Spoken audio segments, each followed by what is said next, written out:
लीजिए प्रस्तुत है प्रेमचंद जी की प्रसिद्ध कहानी गरीब की हाय। मुंशी रामसेवक भौहें चढ़ाए हुए घर से निकले और बोले, इस जीने से तो मरना भला है। मृत्यु को प्रायः इस तरह के जितने निमंत्रण दिए जाते हैं, यदि वह सबको स्वीकार करती तो आज सारा संसार उजाड़ दिखाई देता। मुंशी रामसेवक चांदपुर गांव के एक बड़े रईस थे। रईसों के सभी गुण इनमें भरपूर थे। मानव चरित्र की दुर्बलताएं उनके जीवन का आधार थीं। वह नित्य मुंसिफी कचहरी के हाथे में एक नीम के पेड़ के नीचे कागजों का बस्ता खोल एक टूटी सी चौकी पर बैठे दिखाई देते थे। किसी ने कभी उन्हें किसी इजलास पर कानूनी बहस या मुकदमे की पैरवी करते नहीं देखा, परंतु उन्हें सब लोग मुख्तार साहब कहकर पुकारते थे। चाहे तूफान आए, पानी बरसे, ओले गिरे, पर मुख्तार साहब वहां से टस से मस न होते। जब वह कचहरी चलते तो देहातियों के झुंड के झुंड उनके साथ हो लेते। चारों ओर से उन पर विश्वास और आदर की दृष्टि पड़ती। सब में प्रसिद्ध था कि उनकी जीभ पर सरस्वती विराजती हैं। इसे वकालत कहो या मुख्तारी, परंतु यह केवल कुलमर्यादा की प्रतिष्ठा का पालन था। आमदनी अधिक न होती थी। चांदी के सिक्कों की तो चर्चा ही क्या, कभी कभी तांबे के सिक्के भी निर्भय उनके पास आने से हिचकते थे। मुंशी जी की कानूनदानी में कोई संदेह न था, परंतु पास के बखेड़े ने उन्हें विवश कर दिया था। खैर, जो हो, उनका यह पेशा केवल प्रतिष्ठा पालन के निमित्त था, नहीं तो उनके निर्वाह का मुख्य साधन आसपास की अनाथ पर खाने पीने में सुखी विधवाओं और भोले भाले किंतु धनी वृद्धों की श्रद्धा थी। विधवाएं अपना रुपया उनके यहाँ अमानत रखतीं। बूढ़े अपने कपूतों के डर से अपना धन उन्हें सौंप देते, पर रुपया एक बार उनकी मुट्ठी में जाकर फिर निकलना भूल जाता था। वह जरूरत पड़ने पर कभी कभी कर्ज ले लेते थे। भला बिना कर्ज लिए किसी का काम चल सकता है। भोर को सांझ के करार पर रुपया लेते, पर वह सांझ कभी नहीं आती थी। सारांश, मुंशी जी कर्ज लेकर देना सीखे नहीं थे। यह उनकी कुल प्रथा थी। यही सब मामले बहुधा मुंशी जी के सुखचैन में विघ्न डालते थे। कानून और अदालत से तो उन्हें कोई डर न था। इस मैदान में उसका सामना करना पानी में मगर से लड़ना था। परंतु जब कोई दुष्ट उनसे भिड़ जाता, उनकी ईमानदारी पर संदेह करता और उनके मुंह पर बुरा भला कहने पर उतारू हो जाता, तब मुंशी जी के हृदय पर बड़ी चोट लगती। इस प्रकार की दुर्घटनाएं प्रायः होती थीं। हर जगह ऐसे ओछे लोग रहते हैं जिन्हें दूसरों को नीचा दिखाने में ही आनंद आता है। ऐसे लोगों का सहारा पाकर कभी कभी छोटे आदमी मुंशी जी के मुंह लग जाते थे। नहीं तो एक कुंजड़िन की इतनी मजाल नहीं थी कि आंगन में जाकर उन्हें बुरा भला कहे। मुंशी जी उसके पुराने गाहक थे, बरसों तक उससे साथ भाजी ली थी। यदि दाम न दिया जाए तो कुंजड़िन को संतोष करना चाहिए था। दाम जल्दी या देर से मिल ही जाते, परंतु वह मुंहफट कुंजड़िन 2 ही बरसों में घबरा गई और उसने कुछ आने पैसों के लिए एक प्रतिष्ठित आदमी का पानी उतार लिया। झुंझलाकर मुंशी जी अपने को मृत्यु का कलेवा बनाने पर उतारू हो गए, तो इसमें उनका कुछ दोष न था। इसी गांव में मूंगा नाम की एक विधवा ब्राह्मणी रहती थी। उसका पति ब्रह्मा की काली पलटन में हवलदार था और लड़ाई में वहीं मारा गया। सरकार की ओर से उसके अच्छे कामों के बदले मूंगा को 500 रुपए मिले थे। विधवा स्त्री, जमाना नाजुक था, बेचारी ने सब रुपए मुंशी रामसेवक को सौंप दिए और महीने महीने थोड़ा थोड़ा उसमें से मांगकर अपना निर्वाह करती रही। मुंशी जी ने यह कर्तव्य कई वर्ष तक तो बड़ी ईमानदारी के साथ पूरा किया, पर जब बूढ़ होने पर भी मूंगा नहीं मरी और मुंशी जी को यह चिंता हुई कि शायद उसमें से आधी रकम भी स्वर्गयात्रा के लिए नहीं छोड़ना चाहती, तो एक दिन उन्होंने कहा, मूंगा, तुम्हें मरना है या नहीं? साफ साफ कह दो कि मैं अपने मरने की फिक्र करूं। उस दिन मूंगा की आंखें खुलीं उसकी नींद टूटी, बोली मेरा हिसाब कर दो। हिसाब का चिट्ठा तैयार था। अमानत में अब एक कौड़ी बाकी न थी। मूंगा ने बड़ी कड़ाई से मुंशी जी का हाथ पकड़कर कहा, अभी मेरे 250 रुपए तुमने दबा रखे हैं, मैं एक कौड़ी भी न छोड़ूंगी। परंतु अनाथों का क्रोध पटाखे की आवाज है, जिससे बच्चे डर जाते हैं और असर कुछ नहीं होता। अदालत में उसका कुछ जोर न था। न लिखापढ़ी थी, न हिसाब किताब। हाँ, पंचायत से कुछ आसरा था। पंचायत बैठी, कई गांव के लोग इकट्ठे हुए। मुंशी जी नियत और मामले के साफ थे, उन्हें पंचों का क्या डर। सभा में खड़े होकर पंचों से कहा, भाइयों, आप लोग सत्यनारायण और कुलीन हैं। मैं आप सब साहबों का दास हूं। आप सब साहबों की उदारता और कृपा से, दया और प्रेम से मेरा रोम रोम कृतज्ञ है, और आप लोग सोचते हैं कि इस अनाथिनी और विधवा स्त्री के रुपए हड़प कर गया हूं। पंचों ने एक स्वर से कहा, नहीं नहीं, आपसे ऐसा नहीं हो सकता।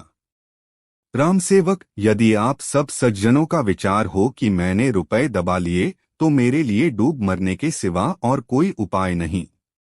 मैं धनाढ्य नहीं हूं, न मुझे उदार होने का घमंड है, पर अपनी कलम की कृपा से, आप लोगों की कृपा से किसी का मोहताज नहीं हूं। क्या मैं ऐसा उछा हो जाऊंगा कि एक अनाथिनी के रुपए पचा लूं?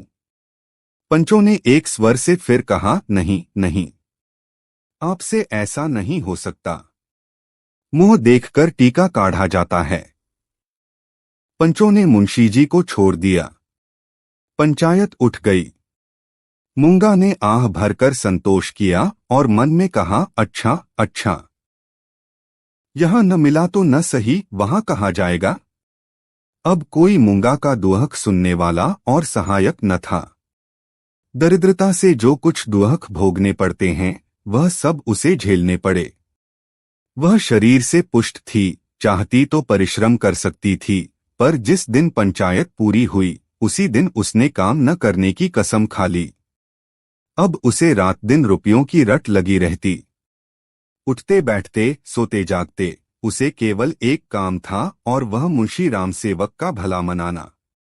अपने झोपड़े के दरवाजे पर बैठी हुई वह रात दिन उन्हें सच्चे मन से असीसा करती। बहुधा अपने असीस के वाक्यों में ऐसे कविता के वाक्य और उपमाओं का व्यवहार करती कि लोग सुनकर अचंभे में आ जाते। धीरे धीरे मूंगा पगली हो चली। नंगे सिर, नंगे शरीर, हाथ में एक कुल्हाड़ी लिए हुए सुनसान स्थानों में जा बैठती। झोपड़ी के बदले अब वह मरघट पर, नदी के किनारे खंडहरों में घूमती दिखाई देती। बिखरी हुई लटें, लाल लाल आंखें, पागलों सा चेहरा, सूखे हुए हाथ पा। उसका यह स्वरूप देखकर लोग डर जाते थे। अब कोई उसे हंसी में भी नहीं छेड़ता। यदि वह कभी गांव में निकल आती, तो स्त्रियां घरों के किवाड़ बंद कर लेतीं। पुरुष कतराकर इधर उधर से निकल जाते और बच्चे चीख मारकर भागते। यदि कोई लड़का भागता न था, तो वह मुंशी रामसेवक का सुपुत्र रामगुलाम था। बाप में जो कुछ कोरकसर रह गई थी, वह बेटे में पूरी हो गई थी। लड़कों का उसके मारे नाक में दम था। गांव के काने लंगड़े आदमी उसकी सूरत से चिढ़ते थे, और गालियां खाने में तो शायद ससुराल में आने वाले दामाद को भी इतना आनंद न आता हो। वह मूंगा के पीछे तालियां बजाता, कुत्तों को साथ लिए हुए उस समय तक रहता, जब तक वह बेचारी तंग आकर गांव से निकल न जाती। रुपया पैसा, होश हवास खोकर उसे पगली की पदवी मिली, और अब वह सचमुच पगली थी। अकेली बैठी अपने आप घंटों बातें किया करती, जिसमें रामसेवक के मांस, हड्डी, चमड़े, आंखें, कलेजा आदि को खाने, मसलने, नोचने, खसोटने की बड़ी उत्कट इच्छा प्रकट की जाती थी, और जब उसकी यह इच्छा सीमा तक पहुंच जाती, तो वह रामसेवक के घर की ओर मुंह करके खूब चिल्लाकर और डरावने शब्दों में हाक लगाती, तेरा लोहू पीऊंगी। प्रायः रात के सन्नाटे में यह गरजती हुई आवाज सुनकर स्त्रियां चौंक पड़ती थीं। परंतु इस आवाज से भयानक उसका ठठाकर हंसना था। मुंशी जी के लहू पीने की कल्पित खुशी में वह जोर से हंसा करती थी। इस ठठाने से ऐसी आसुरिक उद्दंडता, ऐसी पाशविक उग्रता टपकती थी कि रात को सुनकर लोगों का खून ठंडा हो जाता था। मालूम होता मानो सैकड़ों उल्लू एक साथ हंस रहे हैं। मुंशी रामसेवक बड़े हौसले और कलेजे के आदमी थे। न उन्हें दीवानी का डर था न फौजदारी का, परंतु मूंगा के इन डरावने शब्दों को सुनकर वह भी सहम जाते। हमें मनुष्य के न्याय का डर न हो, परंतु ईश्वर के न्याय का डर प्रत्येक मनुष्य के मन में कभी कभी ऐसी ही भावना उत्पन्न कर देता, उनसे अधिक उनकी स्त्री के मन में। उनकी स्त्री बड़ी ही चतुर थी। वह उनको इन सब बातों में प्रायः सलाह दिया करती थी। उन लोगों की भूल थी जो लोग कहते थे कि मुंशी जी की जीभ पर सरस्वती विराजती हैं। वह गुण तो उनकी स्त्री को प्राप्त था। बोलने में वह उतनी ही तेज थी जितना मुंशी जी लिखने में थे, और यह दोनों स्त्री पुरुष प्रायः अपनी अवश्य दशा में सलाह करते कि अब क्या करना चाहिए। आधी रात का समय था। मुंशी जी नित्य नियम के अनुसार अपनी चिंता दूर करने के लिए शराब के 2-4 घूंट पीकर सो गए थे। यकायक मूंगा ने उनके दरवाजे पर आकर जोर से हाथ लगाई, तेरा लहू पीऊंगी, और खूब खिलखिलाकर हंसी। मुंशी जी यह भयावह ठहाका सुनकर चौंक पड़े। डर के मारे पैर थर थर कांपने लगे। कलेजा धक धक करने लगा। दिल पर बहुत जोर डालकर उन्होंने दरवाजा खोला, जाकर नागिन को जगाया। नागिन ने झुंझलाकर कहा, क्या है, क्या कहते हो? मुंशी जी ने दबी आवाज से कहा, वह दरवाजे पर खड़ी है। नागिन उठ बैठी, क्या कहती है? तुम्हारा सिर क्या दरवाजे पर आ गई? हाँ, आवाज नहीं सुनती हो? नागिन मूंगा से नहीं, परंतु उसके ध्यान से बहुत डरती थी, तो भी उसे विश्वास था कि मैं बोलने में उसे जरूर नीचा दिखा सकती हूँ। संभल कर बोली, कहो तो मैं उससे 2-2 बातें कर लूं। परंतु मुंशी जी ने मना किया। दोनों आदमी पैर दबाए ड्योढ़ी में गए और दरवाजे से झांककर देखा, मूंगा की धुंधली मूरत धरती पर पड़ी थी और उसकी सांस तेजी से चलती हुई सुनाई देती थी। रामसेवक के लहू मांस की भूख में वह अपना लहू और मांस सुखा चुकी थी। एक बच्चा भी उसे गिरा सकता था, परंतु उससे सारा गांव थर-थर कांपता था। हम जीते मनुष्य से नहीं डरते, पर मुर्दे से डरते हैं। रात गुजरी। दरवाजा बंद था, पर मुंशी जी और नागिन ने बैठकर रात काटी। मूंगा भीतर नहीं घुस सकती थी, पर उसकी आवाज को कौन रोक सकता था? मूंगा से अधिक डरावनी उसकी आवाज थी। भोर को मुंशी जी बाहर निकले और मूंगा से बोले, यहाँ क्यों पड़ी है? मूंगा बोली, तेरा लहू पीऊंगी। नागिन ने बल खाकर कहा, तेरा मुंह झुलस दूंगी। पर नागिन के विष ने मूंगा पर कुछ असर न किया। उसने जोर से ठहाका लगाया। नागिन खिसियानी सी हो गई। हंसी के सामने मुंह बंद हो जाता है। मुंशी जी फिर बोले, यहां से उठ जा। न उठूंगी। कब तक पड़ी रहेगी? तेरा लहू पीकर जाऊंगी। मुंशी जी की प्रखर लेखनी का यहाँ कुछ जोर न चला और नागिन की आग भरी बातें यहाँ सर्द हो गईं। दोनों घर में जाकर सलाह करने लगे, यह बला कैसे टलेगी? इस आपत्ति से कैसे छुटकारा होगा? देवी आती है तो बकरे का खून पीकर चली जाती है, पर यह डाइन मनुष्य का खून पीने आई है। वह खून जिसका अगर एक बूंद भी कलम बनाने के समय निकल पड़ती थी तो अठवारों और महीनों सारे कुनबे को अफसोस रहता और यह घटना गांव में घर घर फैल जाती। क्या वही लहू पीकर मूंगा का सूखा शरीर हरा हो जाएगा? गांव में यह चर्चा फैल गई, मूंगा मुंशी जी के दरवाजे पर धरना दिए बैठी है। मुंशी जी के आगमन में गांव वालों को बड़ा मजा आता था। देखते देखते सैकड़ों आदमियों की भीड़ लग गई। इस दरवाजे पर कभी कभी भीड़ लगी रहती थी। यह भीड़ राम गुलाम को पसंद न थी। मूंगा पर उसे ऐसा क्रोध आ रहा था कि यदि उसका वश चलता तो वह इसे कुएं में ढकेल देता। इस तरह का विचार उठते ही रामगुलाम के मन में गुदगुदी समा गई और वह बड़ी कठिनता से अपनी हंसी रोक सका। आहा, वह कुएं में गिरती तो क्या मजे की बात होती, परंतु यह चुड़ैल यहां से टलती ही नहीं, क्या करूं। मुंशी जी के घर में एक गाय थी जिसे खाली दाना और भूसा तो खूब खिलाया जाता, पर वह सब उसकी हड्डियों में मिल जाता, उसका ढांचा पुष्ट होता जाता था। रामगुलाम ने उसी गाय का गोबर एक हाड़ी में घोला और सबका सब बेचारी मूंगा पर उड़ेल दिया। उसके थोड़े बहुत छींटे दर्शकों पर भी डाल दिए। बेचारी मूंगा लदफद हो गई और लोग भाग खड़े हुए। कहने लगे, यह मुंशी रामगुलाम का दरवाजा है, यहाँ इसी प्रकार का शिष्टाचार किया जाता है। जल्द भाग चलो, नहीं तो अब इससे भी बढ़कर खातिर की जाएगी। इधर भीड़ कम हुई, उधर रामगुलाम घर में जाकर खूब हंसा और खूब तालियां बजाईं। मुंशी जी ने व्यर्थ की भीड़ को ऐसे सहज में और ऐसे सुंदर रूप से हटा देने के उपाय पर अपने सुशील लड़के की पीठ ठोकी।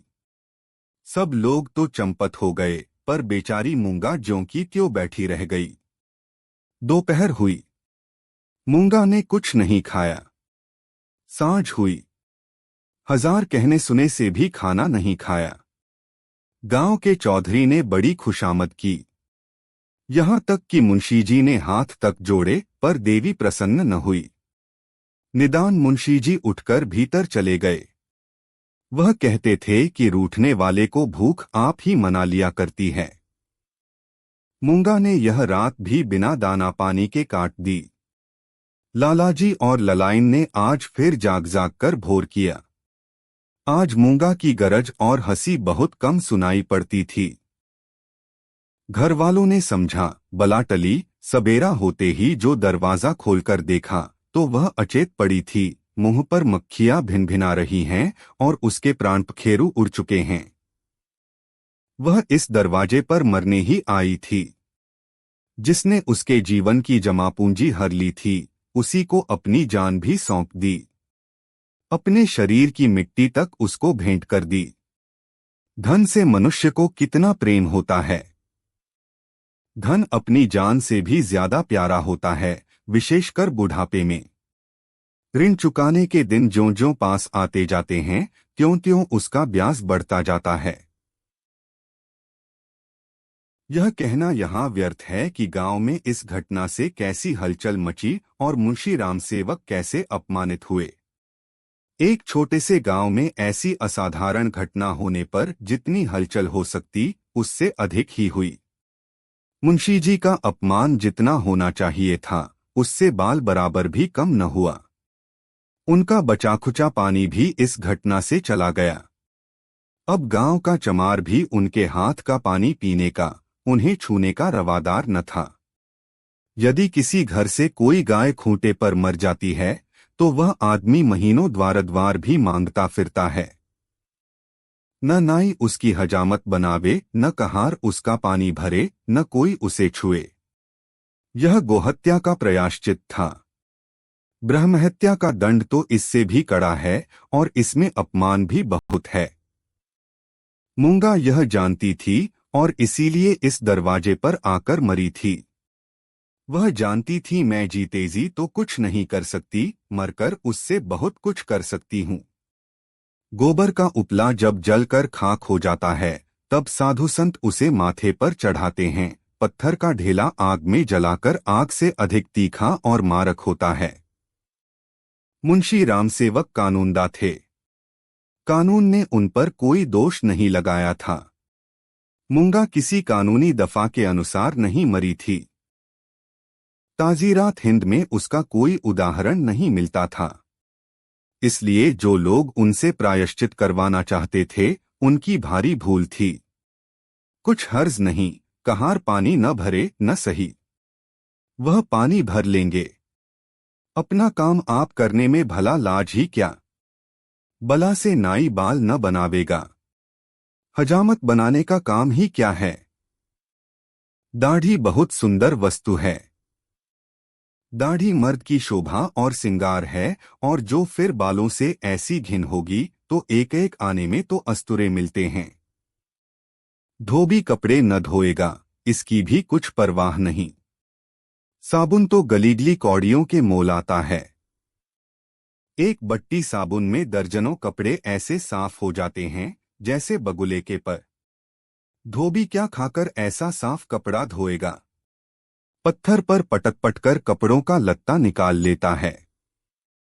आप पहने, दूसरों को भाड़े पर पहनाए, भट्टी में चढ़ाए, रेह में भिगोए, कपड़ों की तो दुर्गति कर डालता है। जभी तो कुर्ते 2-3 साल से अधिक नहीं चलते, नहीं तो दादा हर 5वें बरस 2-3 अचकन और 2 कुर्ते बनवाया करते थे। मुंशी रामसेवक और उनकी स्त्री ने दिन भर तो यूं ही कहकर अपने मन को समझाया। सांझ होते ही उनकी तर्कनाएं शिथिल हो गईं। अब उनके मन पर भय ने चढ़ाई की। जैसे तैसे रात बीतती थी, भय भी बढ़ता जाता था। बाहर का दरवाजा भूल से खुला रह गया था, पर किसी की हिम्मत न पड़ती थी कि जाकर बंद तो कर आए। निदान नागिन ने हाथ में दिया लिया। मुंशी जी ने कुल्हाड़ा, रामगुलाम ने गड़ासा। इस ढंग से तीनों आदमी चौंकते हिचकते दरवाजे पर आए। यहां मुंशी जी ने बहादुरी से काम लिया। उन्होंने निधड़क दरवाजे से बाहर निकलने की कोशिश की। कांपते हुए पर ऊंची आवाज में नागिन से बोले, तुम व्यर्थ डरती हो, वह क्या यहाँ बैठी है। पर उनकी प्यारी नागिन ने उन्हें अंदर खींच लिया और झुंझलाकर बोली, तुम्हारा यही लड़कपन तो अच्छा नहीं। यह दंगल जीतकर तीनों आदमी रसोई के कमरे में आए और खाना पकने लगा। परंतु मूंगा उनकी आंखों में घुसी हुई थी। अपनी परछाई को देखकर मूंगा का भय होता था। अंधेरे कोने में मूंगा बैठी मालूम होती थी। वही हड्डियों का ढांचा, वही बिखरे हुए बाल, वही पागलपन, वही डरावनी आंख मूंगा का नक्शिख दिखाई देता था। इसी कोठरी में आटे दाल के कई मटके रखे हुए थे। वहां कुछ पुराने चिथड़े भी पड़े हुए थे। एक चूहे को भूख ने बेचैन किया। मटकों ने कभी अनाज की सूरत न देखी थी, पर सारे गांव में मशहूर था कि इस घर के चूहे गजब के डाकू हैं। तो वह उन दानों की खोज में, जो मटकों से कभी नहीं गिरे थे, रेंगता हुआ इस चिथड़े के नीचे आ निकला। कपड़े में खड़खड़ाहट हुई। फैले हुए चिथड़े मूंगा की पतली टांगें बन गईं। नागिन देखकर झिझकी और चीख उठी। मुंशी जी बदहवास होकर दरवाजे की ओर लपके। रामगुलाम दौड़कर उनकी टांगे से लिपट गया। चूहा बाहर निकल आया। उसे देखकर इन लोगों के होश ठिकाने हुए। अब मुंशी जी साहस करके मटके की ओर चले। नागिन ने कहा, रहने भी दो, देख ली तुम्हारी मर्दानगी। मुंशी जी अपनी प्रिया नागिन के इस अनादर पर बहुत बिगड़े। क्या तुम समझती हो मैं डर गया। भला डर की क्या बात थी। मूंगा मर गई। क्या वह बैठी है। मैं कल नहीं दरवाजे के बाहर निकल गया था। तुम रोकती रही, मैं न माना। मुंशी जी की इस दलील ने नागिन को निरुत्तर कर दिया। कल दरवाजे के बाहर निकल जाना या निकलने की कोशिश करना साधारण काम न था। जिसके साहस का ऐसा प्रमाण मिल चुका हो, उसे डरपोक कौन कह सकता है। यह नागिन की हठधर्मी थी। खाना खाकर तीनों आदमी सोने के कमरे में आए, परंतु मूंगा ने यहां भी पीछा न छोड़ा। बातें करते थे, दिल को बहलाते थे। नागिन ने राजा हरदौल और रानी सारंधा की कहानियां कहीं। मुंशी जी ने फौजदारी के कई मुकदमों का हाल कह सुनाया। परंतु तो भी इन उपायों से भी मूंगा की मूर्ति उनकी आंखों के सामने से न हटती थी। जरा खटखटाहट होती तब तीनों चौंक पड़ते। उधर पत्तियों में सनसनाहट हुई कि इधर तीनों के रोंगटे खड़े हो गए। रहकर एक धीमी आवाज धरती के भीतर से उनके कानों में आती थी, तेरा लहू पीऊंगी। आधी रात को नागिन नींद से चौंक पड़ी। वह इन दिनों गर्भवती थी। लाल लाल आंखों वाली, तेज और नुकीले दांतों वाली मूंगा उसी की छाती पर बैठी हुई जान पड़ती थी। नागिन चीख उठी, बावली की तरह आंगन में भाग आई और यकायक धरती पर चित्त गिर पड़ी। सारा शरीर पसीने पसीने हो गया। मुंशी जी भी उसकी चीख सुनकर चौंके, पर डर के मारे आंखें न खुलीं। अंधों की तरह दरवाजा टटोलते रहे। बहुत देर के बाद उन्हें दरवाजा मिला। आंगन में आए नागिन जमीन पर पड़ी हाथ पांव पटक रही थी। उसे उठाकर भीतर लाए, पर रात भर उसने आंखें न खोलीं। भोर को अकबक बकने लगी। थोड़ी देर में ज्वर हो आया। बदन लाल तवासा हो गया। सांझ होते होते सन्निपात हो आया और आधी रात के समय जब संसार में सन्नाटा छाया हुआ था, नागिन इस संसार से चल बसी। मूंगा के डर ने उसकी जान ली। जब तक मूंगा जीती रही, वह नागिन की फुफकार से सदा डरती रही। पगली होने पर भी उसने कभी नागिन का सामना नहीं किया, पर अपनी जान देकर उसने आज नागिन की जान ली। भय में बड़ी शक्ति है। मनुष्य हवा में एक गिरह भी नहीं लगा सकता, पर इसने हवा में एक संसार रच डाला है। रात बीत गई। दिन चढ़ता आता था, पर गांव का कोई आदमी नागिन की लाश उठाने को आता न दिखाई दिया। मुंशी जी घर घर घूमे पर कोई न निकला। भला हत्यारे के दरवाजे पर कौन जाए? हत्यारे की लाश कौन उठाए? इस समय मुंशी जी का रोबदाब, उनकी प्रबल लेखनी का भय और उनकी कानूनी प्रतिभा एक भी काम न आई। चारों ओर से हारकर मुंशी जी फिर अपने घर आए।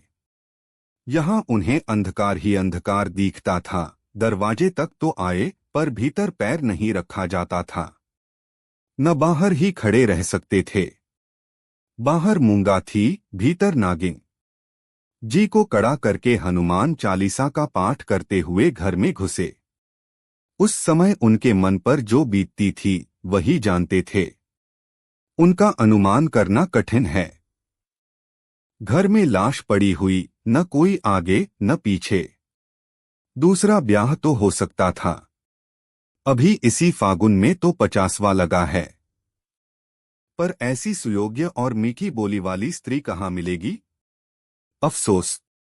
अब तगादा करने वालों से बहस कौन करेगा? कौन उन्हें निरुत्तर करेगा? लेन देन का हिसाब किताब कौन इतनी खूबी से करेगा? किसकी कड़ी आवाज तीर की तरह तगादेदारों की छाती में चुभेगी? यह नुकसान अब पूरा नहीं हो सकता। दूसरे दिन मुंशीजी लाश को एक ठेलेगाड़ी पर लादकर गंगाजी की तरफ चले। शव के साथ जाने वालों की संख्या कुछ भी न थी। एक स्वयं मुंशीजी, दूसरे उनके पुत्र रत्न राम गुलाम जी। इस बेइज्जती से मूंगा की लाश भी नहीं उठी थी। मूंगा ने नागिन की जान लेकर भी मुंशीजी का पिंड न छोड़ा।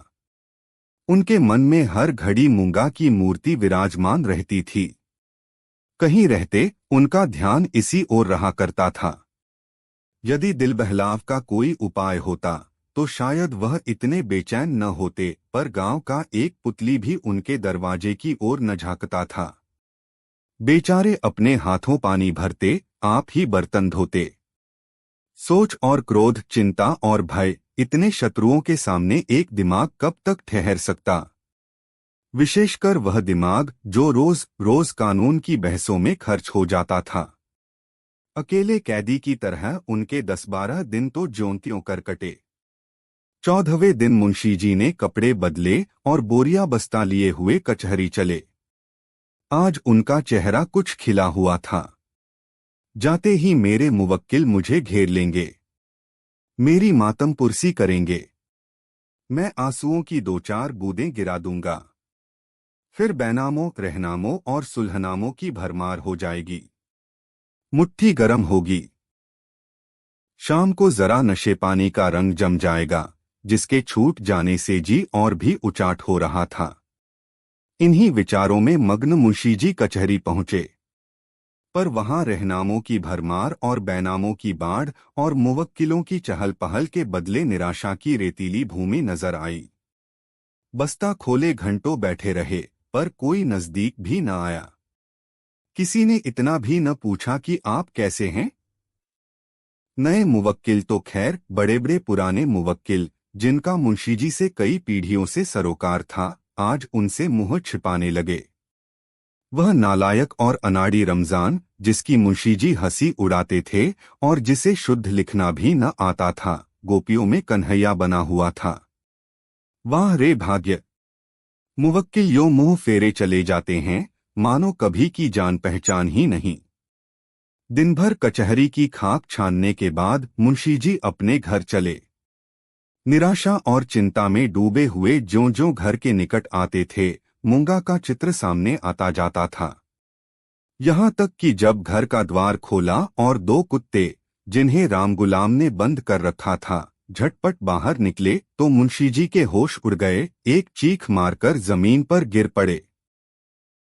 मनुष्य के मन और मस्तिष्क पर भय का जितना प्रभाव होता है, उतना और किसी शक्ति का नहीं। प्रेम, चिंता, निराशा, हानि, यह सब मन को अवश्य दुखित करते हैं। यह हवा के हल्के झोंके हैं और भय प्रचंड आंधी है। मुंशीजी पर इसके बाद क्या बीती मालूम नहीं। कई दिन तक लोगों ने उन्हें कचहरी जाते और वहां से मुरझाए हुए लौटते देखा। कचहरी जाना उनका कर्तव्य था और यद्यपि वहां मुवक्किलों का अकाल था, तो भी तगादे वालों से गला छुड़ाने और उनको भरोसा दिलाने के लिए अब यही एक लटका रह गया था। इसके बाद वह कई महीने तक दीख न पड़े। बद्रीनाथ चले गए। एक दिन गांव में एक साधु आया, भभूत रमाए, लंबी लंबी जटाएं, हाथ में कमंडल। इसका चेहरा मुंशी राम सेवक से बहुत मिलता जुलता था। बोलचाल भी अधिक भेद न था। वह एक पेड़ के नीचे धूनी रमाए बैठा रहा। उसी रात को मुंशी राम सेवक के घर धुआं उठा, फिर आग की ज्वाला दिखने लगी और आग भड़क उठी। गांव के सैकड़ों आदमी दौड़े, आग बुझाने के लिए नहीं, तमाशा देखने के लिए। एक गरीब की हाय में कितना प्रभाव है। राम गुलाम मुंशीजी के गायब हो जाने पर अपने मामा के यहाँ चल गया और वहां कुछ दिनों रहा, पर वहां उसकी चाल ढाल किसी को पसंद न आई। एक दिन उसने किसी के खेत में मूली नोची। उसने दो चार धौल लगाए। उस पर वह इस तरह बिगड़ा कि जब उसके चने खलिहान में आए तो उसने आग लगा दी। सारा का सारा खलिहान जलकर खाक हो गया। हजारों रुपयों का नुकसान हुआ। पुलिस ने तहकीकात की, राम गुलाम पकड़ा गया। इसी अपराध में वह चुनार के रिफॉर्मेटरी स्कूल में मौजूद है। यह कहानी आपको कैसी लगी, आप हमें कमेंट्स के माध्यम से जरूर बताएं, और आप इस चैनल पर पहली बार आए हैं तो आप इसे जरूर सब्सक्राइब कीजिए। इस कहानी में मेरे साथ बने रहने के लिए आपका बहुत बहुत आभार।